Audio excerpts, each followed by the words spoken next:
আল্লাহ রাব্বুল আলামিন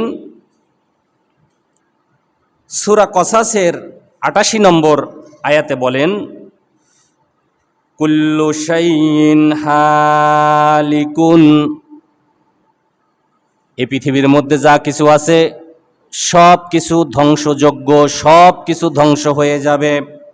ইল্লা ওয়াজহাহু, কেবলমাত্র আল্লাহ রাব্বুল আলামিন নিজেই অবশিষ্ট থাকবেন।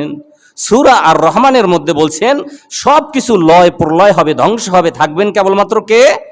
আল্লাহ। আবার সূরা কসাসের ৮৮ নম্বর আয়াতে কারিমায় একই কথা আল্লাহ বলছেন যে সব কিছু ধ্বংস হয়ে যাবে, থাকবেন মাত্র কে?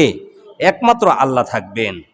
সূরা জুমারের ৬৮ নম্বর আয়াতে কারিমা আল্লাহ বলছেন, ওয়া নুফিকা ফিস সূর, সিংহায় যখন ফু দেওয়া হবে, মান ফিস সামাওয়াতি ওয়া মা ফিল আরদ, আকাশ আর জমিনে যা কিছু আছে সব কিছু ধ্বংস হয়ে যাবে।